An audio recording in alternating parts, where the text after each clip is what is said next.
রাজধানীর মিরপুরের পশ্চিম মণিপুরে ছাত্রদল ও যুবদলের ১০-১৫ জনের একটি দল গতকাল রোববার রাতে একটি বাসায় যায়। ৫৬ বছর বয়সী সিরাজুল ইসলাম নামের ওই ব্যক্তি একসময় শ্রমিক লীগ করতেন। রাত ১০টায় তার বাসায় ঢুকে ছাত্রদল ও যুবদলের নেতারা বলেন, তুই আওয়ামী লীগ করিস, আওয়ামী ফ্যাসিস্টের লোক, তোরে পুলিশে ধরায় দেব, বাঁচতে হলে ২০ লাখ টাকা দে। এরপর চলতে থাকে তাদের ভয়ভীতি ও হুমকি প্রদান। অন্যদিকে সিরাজুল পরিবারের পক্ষ থেকে কাকুতি মিনতি। রাত ৩টার সময় ওই বাসা থেকে ৫ লাখ টাকা নিয়ে বের হন ছাত্রদল ও যুবদলের নেতাকর্মীরা। বাসায় ঢুকে চাঁদাবাজির খবর পেয়ে ওই সময় ঘটনাস্থলে উপস্থিত হয় মিরপুর থানা পুলিশের একটি দল। তারা এই চাঁদাবাজদের মধ্যে ৪ জনকে গ্রেপ্তার করে। চাঁদাবাজির ১৬,০০০ টাকা ও একটি মোটরসাইকেল তাদের কাছ থেকে উদ্ধার করা হয়।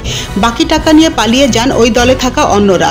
পুলিশ ও ভুক্তভোগী পরিবারের সদস্যরা এসব তথ্য জানিয়েছেন। চাঁদাবাজির এ ঘটনায় গ্রেফতার হওয়া ৪ জনের মধ্যে মিরপুর থানা ছাত্রদলের জ্যেষ্ঠ যুগ্ম আহ্বায়ক মোহাম্মদ আতিকুর রহমান ওরফে মিন্টু ৩৫ এবং যুগ্ম আহ্বায়ক তাবিত আহমেদ আনোয়ার ওরফে আনোয়ার হোসেন তাবিত ৩৫ রয়েছেন। এছাড়া গ্রেপ্তার হওয়া অপর দুজন মোহাম্মদ রতন মিয়া ৩৪ মিরপুরের একটি ওয়ার্ডের যুবদলের সঙ্গে যুক্ত, আর মোহাম্মদ ইসমাইল হোসেন ২৪ মিরপুর থানা ছাত্রদলের রাজনীতির সঙ্গে যুক্ত বলে পুলিশ জানিয়েছে। এ বিষয়ে মিরপুর মডেল থানার ভারপ্রাপ্ত কর্মকর্তা মোহাম্মদ সাজ্জাদ রোমন আজ সোমবার প্রথম আলোকে বলেন, গতকাল গভীর রাতে মণিপুর এলাকা থেকে তার সরকারি নম্বরে ফোন করে জানানো হয়েছিল পুলিশ পরিচয় সিরাজুলের কাছ থেকে চাঁদাবাজি হচ্ছে। এরপরই মিরপুর থানার পুলিশ ঘটনাস্থলে যায়। খবর পেয়ে র্যাবও সেখানে পৌঁছায়। তখন ধাওয়া দিয়ে ৪ জনকে গ্রেপ্তার করা হয়। সিরাজুল ইসলামের স্ত্রী জাহানারা ইসলাম আজ সকালে বাদী হয়ে গ্রেপ্তার হওয়া ৪ জন সহ অজ্ঞাত পরিচয় ৮-১০ জনকে আসামি করে মিরপুর মডেল থানায় একটি চাঁদাবাজির মামলা করেছেন। ওই মামলায় গ্রেপ্তার দেখিয়ে ছাত্রদল ও যুবদলের ওই ৪ নেতাকর্মীকে আজ ঢাকার চিফ মেট্রোপলিটন ম্যাজিস্ট্রেট সিএমএম আদালতে পাঠানো হয়। পরে তাদের কারাগারে পাঠান আদালত। ঘটনার বিবরণে জাহানারা ইসলামের করা মামলায় বলা হয়, রোববার রাত ১০টার দিকে গ্রেপ্তার করা সহ পলাতক আসামিরা বাসার প্রধান ফটকে এসে কলবেল বাজাতে থাকেন।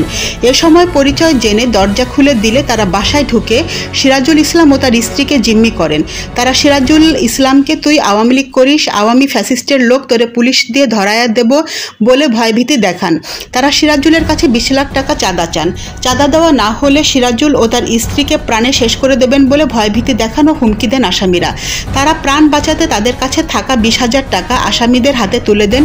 এ সময় আসামিরা বাকি টাকা পরিশোধের জন্য চাপ সৃষ্টি করতে থাকেন। সিরাজুল ও তার স্ত্রী উপায়ন্তর না দেখে ওই বাড়ির ৪র্থ তলার বাসিন্দার কাছ থেকে ৩ লাখ টাকা ঋণ নেন। ওই টাকা পেয়েও আসামিরা বাকি টাকার জন্য চাপ দিতে থাকেন। তখন সিরাজুল তার মোবাইল ব্যাংকিংয়ে থাকা ৩০,০০০ টাকা আসামিদের দিয়ে দেন। এতে তারা শান্ত না হয়ে আরও টাকা চান। এক পর্যায়ে সিরাজুল ও তার স্ত্রী তাদের ছেলেমেয়েদের কাছ থেকে মোবাইল ব্যাংকিংয়ের মাধ্যমে ১.৫ লাখ টাকা এনে তাদের হাতে তুলে দেন।